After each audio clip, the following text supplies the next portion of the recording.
O Café na Política.com.br, da TV Cidade Livre de Brasília, canal 12 da NET, trazem hoje um tema importante, que é a economia por trás do golpe contra Dilma Rousseff. Na realidade, a economia, ela exerceu importante ou talvez crucial papel na derrubada da presidente. Nós trouxemos aqui para comentar e se aprofundar neste assunto o economista Flávio Tavares de Lira. Flávio Tavares é um doutorando da Unicamp, ex-exilado político, mas também com uma experiência fantástica de secretário de Estado da Fazenda na época do governo Arraes e também membro da CEPAL e da OIT, nos vários pontos internacionais que ele frequentou durante o exílio. Ô Flávio, é um prazer tê-lo aqui com a gente, né, no Café na Política. Muito prazer. E nós queríamos uma abordagem sua sobre essa questão do golpe, porque diz o seguinte, que se fala muito em política, em pedalada fiscal, em fofoca política, né? E até o relacionamento da presidenta com o Congresso. Mas, na verdade, você tem uma visão diferente. Você acha que foi a economia nacional que puxou o tapete da presidenta ainda afastada do cargo? Na verdade, nós estamos vivendo uma etapa de um processo bem mais longo, que se inicia nos anos 90, com a ascensão de Collor ao poder, quando é feita uma opção pelo ingresso do país na economia internacional através da liberação dos mercados, da privatização. Esse processo se aprofunda bastante no período de Fernando Henrique Cardoso. Acontece que, com o fracasso do governo de Fernando Henrique Cardoso, do ponto de vista do crescimento econômico, as crises a que deu origem, aconteceu ser possível um novo governo chegar ao poder. O governo, você diz, de origem popular, de origem mais e mais voltado para a economia nacional, para a nossa soberania, para a nossa emancipação assim, econômica. De início até que não. Eu acho que o primeiro ano do governo Lula foi um governo que não encarou muito a necessidade de fortalecer a soberania nacional, de ter mais independência frente as forças econômicas internacionais, para imprimir ao país um processo de desenvolvimento mais autônomo. Mas na verdade ele jogou um pouco, né, no início do governo, né, inclusive para se manter no governo, porque de outra maneira também já seria derrubado no primeiro ano. É possível que tenha sido realmente isso, porque eu participei da elaboração do programa do governo Lula, do primeiro governo Lula. E esse programa ele já colocava todas essas questões da necessidade de uma autonomia nacional, da necessidade de se retomar o processo de desenvolvimento, da reindustrialização, mas a verdade é que nos acordos que foram feitos entre o candidato Lula e as forças políticas e econômicas do país, acabou surgindo aquele documento, Carta aos Brasileiros. A Carta aos Brasileiros, que, de certa forma, deixou de lado o programa que havia sido preparado para o PT. Não, correto. Porque, de qualquer maneira, o Lula ele também se inseriu muito no plano internacional, né? Aquele acordo com o Irã, e depois veio a Dilma com o acordo dos BRICS. Aquilo parece que assustou muito os mercados, né? Sobretudo aqueles sediados nos Estados Unidos e em Londres. E dizem até que os BRICS é que determinaram a queda da Dilma. A verdade é que a união de Brasil, China, Índia, África do Sul países que podem ter uma opção diferente dos países pequenos em termos de integração na economia internacional, gerou temores junto aos Estados Unidos e às potências que controlam a economia internacional. A questão também da América Latina é que o Brasil praticamente se tornou uma cópia do governo Macri, né? Com o governo interino de Temer, mas que tudo indica que deve continuar, é que, do ponto de vista econômico, né, sobretudo dessas medidas de proteção ao mercado, de desnacionalização, isso aqui está muito parecido com a Argentina, você não acha?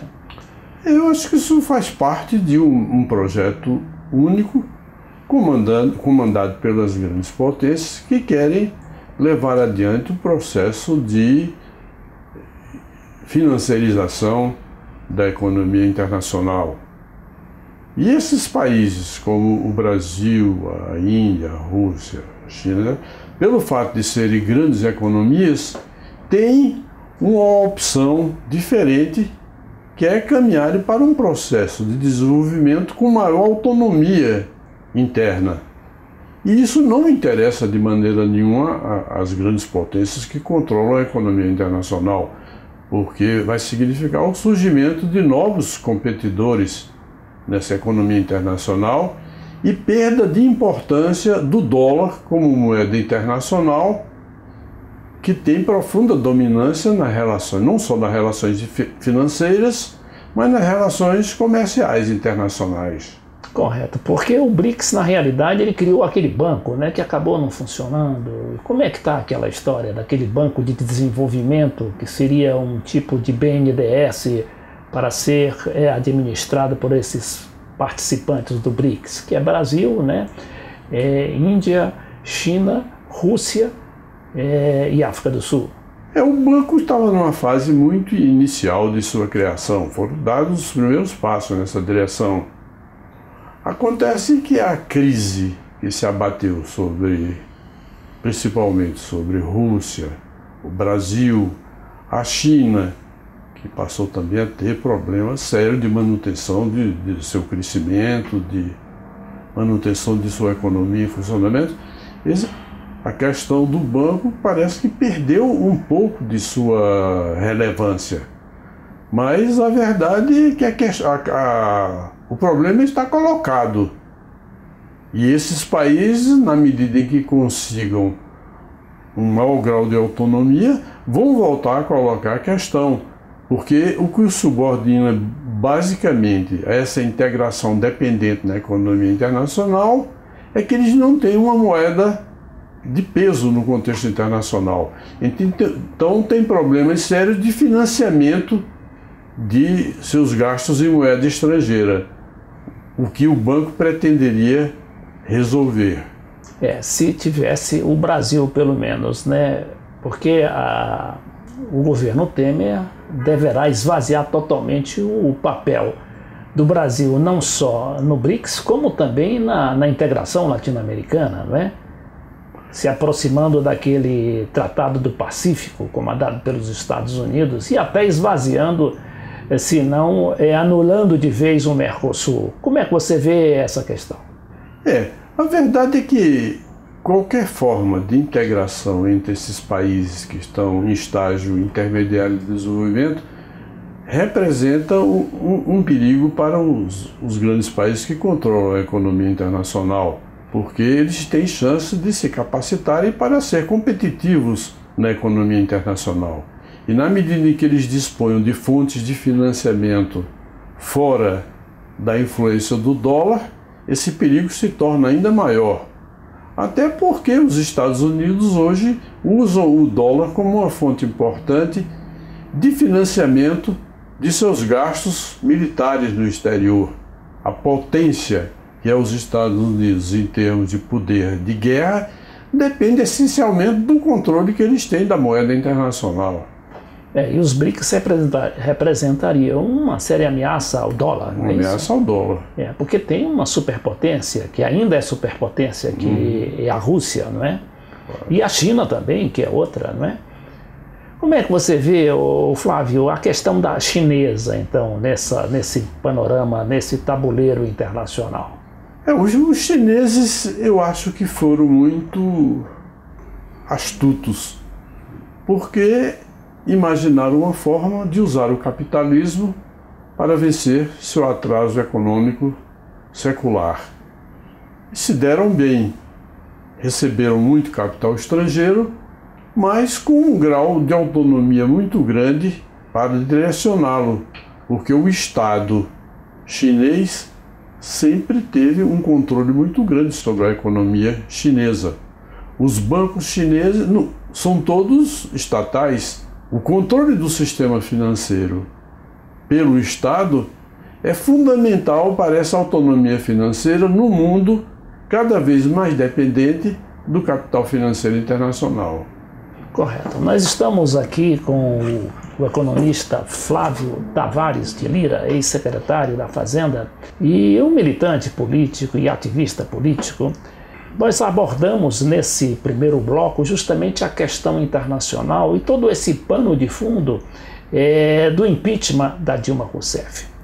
Daqui a pouco, no segundo bloco, nós vamos tratar também dessa questão que parece um pouco árida, mas na realidade ela explica muita coisa da crise que vivemos atualmente no Brasil.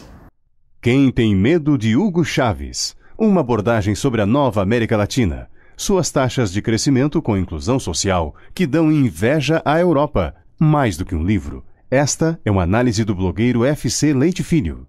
Das políticas de Chávez, Lula, Dilma, Cristina Kirchner, Evo Morales, Rafael Correa e Daniel Ortega, que nos arrancaram das políticas de arroxo e nos mantêm longe da crise que afunda os europeus e até mesmo os Estados Unidos. Quem tem medo de Hugo Chávez? Leitura obrigatória.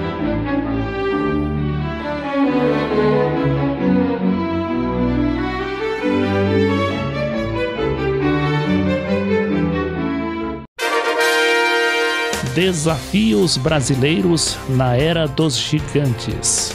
É um clássico de nossa literatura política.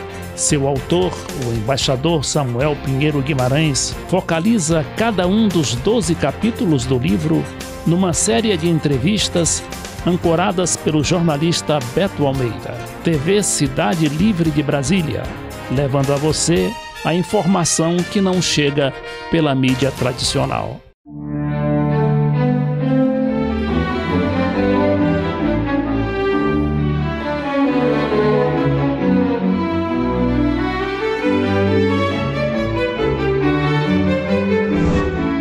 O cafénapolitica.com.br da TV Cidade Livre, canal 12 da NET, voltam a entrevistar, neste segundo bloco do programa, o economista Flávio Tavares de Lira.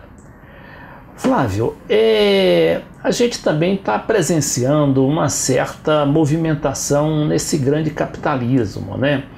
Eu não sei se é uma conclusão apressada, mas eu acho que a saída da Inglaterra do mercado comum europeu, ou da comunidade europeia, ela pode dar algumas luzinhas, né? uma fresta, uma abertura naquela concentração econômica que estava arrasando com a Espanha, aliás, está arrasando com a Espanha, com a Grécia, com a Itália, né? E a própria França.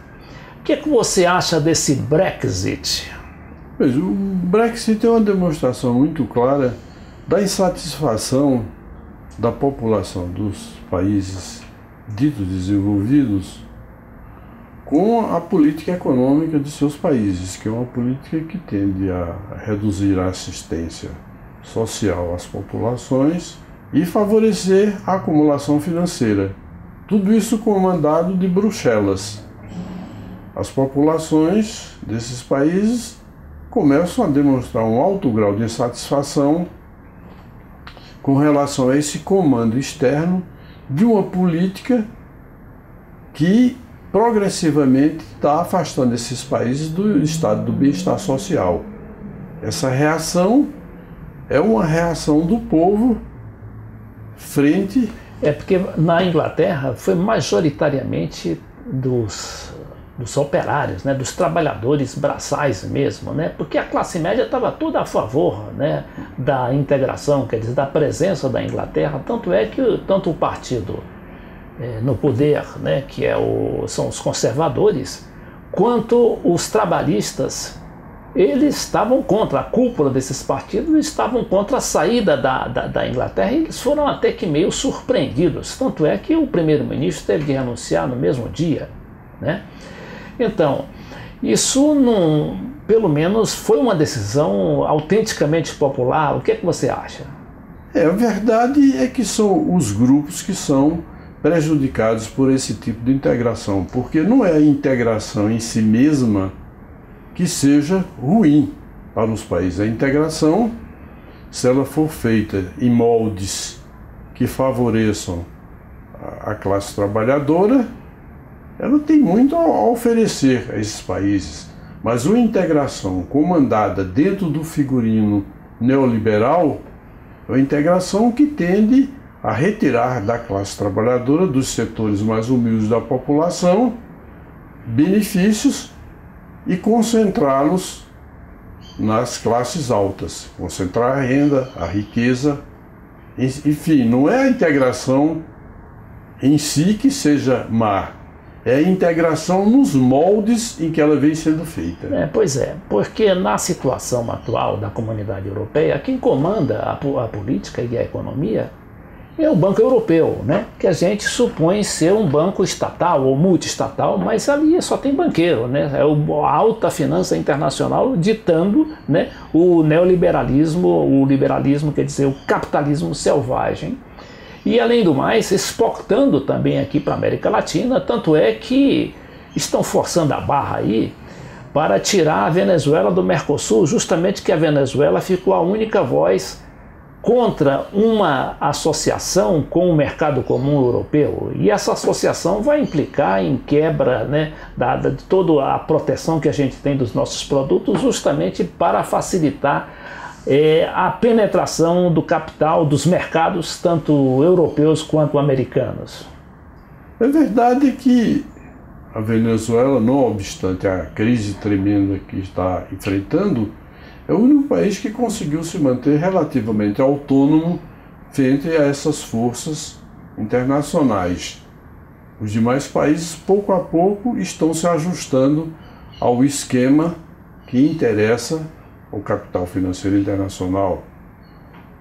Temos o caso da Argentina, recentemente, agora o caso brasileiro, e a verdade é que a Venezuela continua resistindo. O ataque que se faz hoje ao Mercosul, em grande medida, se volta para colocar a Venezuela para fora do Mercosul. Existem outras pequenas questões, como é a questão da tarifa externa comum, que alguns setores da economia brasileira não o aceitam, acham que ele é um obstáculo ao Brasil poder negociar em melhores condições e com uma certa liberdade acordos comerciais. Mas eu acho que nos últimos dias já tem havido uma certa reversão desse ponto de vista. Aquela intenção inicial do ministro José Serra de liquidar com o Mercosul, como ele vinha dando demonstrações disso desde há algum tempo, parece que agora voltou um pouco atrás, porque eles compreenderam que o Mercosul é muito importante para a indústria brasileira. É o principal mercado de produtos elaborados brasileiros, de produtos industrializados, onde o Brasil é competitivo, inclusive em função da existência dos acordos do Mercosul. Me surpreendeu esse papel do chanceler interino, José Serra, né? Que ele foi lá com Fernando Henrique tentar pressionar, chantagear o Uruguai a expulsar, né, o Mercosul, mas parece que o Uruguai tá meio contra essa história, né?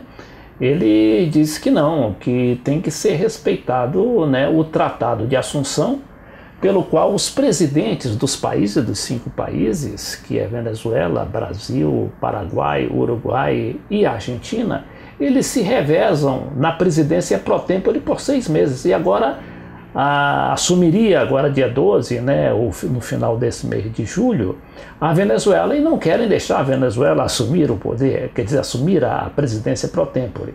E o Uruguai está resistindo, disse, não, tem que respeitar. Porque, na realidade, o Uruguai é um país pequenininho, mas é de muita hombridade. Você viu que, na época da ditadura militar, para onde foram todos os nossos exilados, praticamente, eu não sei se você passou por lá também, lá eles resistiram ao poder militar do Brasil, que era tremendo naquela época, né? Porque ali também tinha a Argentina e tudo, e eles resistiram bravamente até que depois caíram também na ditadura. Há razões, obviamente, políticas para essa posição que o Uruguai vem adotando. Mas as razões econômicas são muito fortes, porque a Venezuela é um grande importador dos produtos brasileiros, primários, inclusive, né? Que esses países produzem. O Uruguai, eu não tenho as cifras aqui, mas deve ser um grande exportador de produtos primários para a Venezuela. E parece que a Venezuela também beneficia o Uruguai, que não tem petróleo, com petróleo barato também, né? Bom, mas de qualquer maneira, o Flávio, como é que você vê o panorama a partir desse impeachment? Você acha que vai cada vez apertar o cerco em termos de mercado, em termos de arroxo econômico, como a gente está observando aí no governo Temer e também no governo Macri lá na Argentina?